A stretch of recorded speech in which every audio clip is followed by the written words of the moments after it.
Nearly everybody gets this wrong on the spiritual path, and that is, when they start out, they go looking for mystical experiences.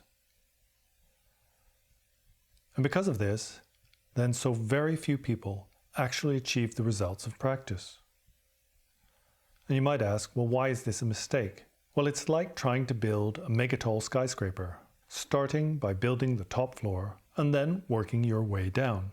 It's impossible. It will never work. If you think you've already reached the end of your journey, then there's no need for you to apply yourself. And because of that, then there's no way for you to make any progress. After many years of thinking you've already reached the end of your journey, but all the while having remained an ordinary sentient being, then there is the great danger that you will lose heart, become jaded, and give up on your quest. And so, if it's mistaken to think that the first thing we need to do on our spiritual journey is to look for mystical experiences, then what is the correct way to proceed? Well, the first thing you need to do is understand the physical and not worry about the mystical. First, you need to understand the mundane world. And how do we know this? Well, the first thing that the Buddha taught was the Four Noble Truths. And within the Four Noble Truths, the first point is the truth of suffering. The Buddha taught, first understand suffering. The Buddha did not teach, first you need to achieve awakening.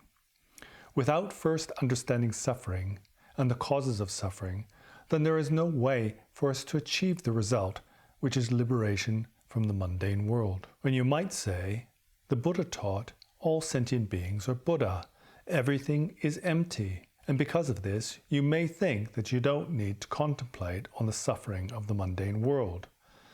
But what you have to understand is that these were not the first things that the Buddha taught. The first thing that the Buddha taught was the Four Noble Truths, and only after that, then the Buddha gave the teachings on emptiness and bodhicitta. And finally, the Buddha taught the teachings on signlessness, the ultimate nature of reality. But the starting point is not the profound teachings, the teachings on emptiness, and the tantric teachings. The first thing that any Dharma practitioner needs to cultivate is renunciation. That is, to understand that the mundane world is unsatisfactory.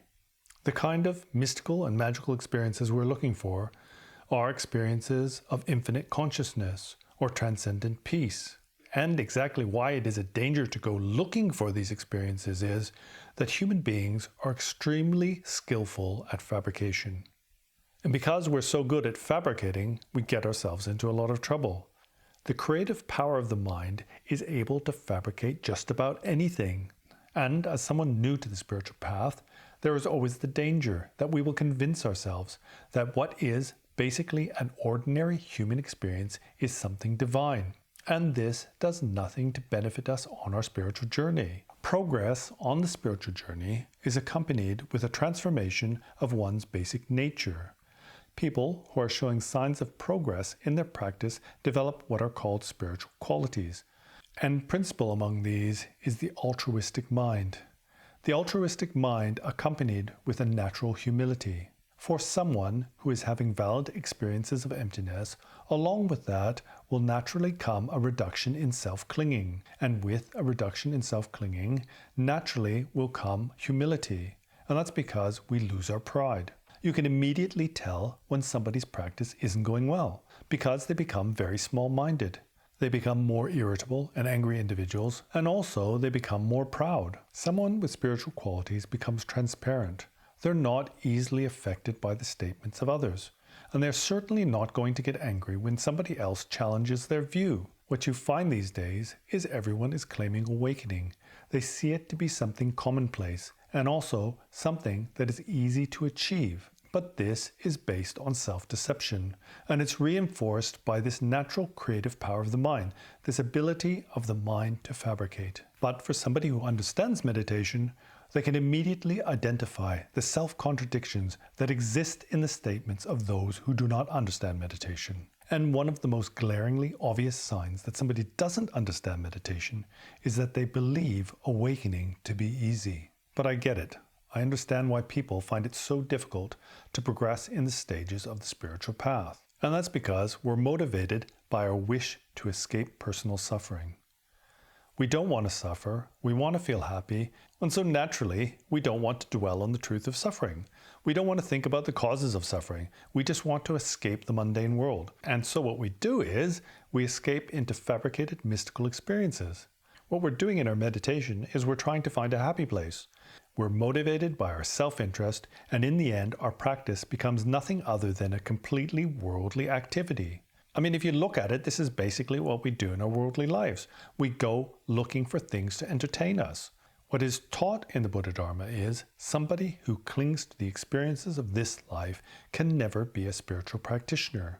One needs to give up on the hope of obtaining happiness and well-being in this life. By investing ourselves in virtuous activities, we accumulate merit. Because of the infallibility of karma cause and effect, in the future we will acquire the causes and conditions for making progress on the spiritual path.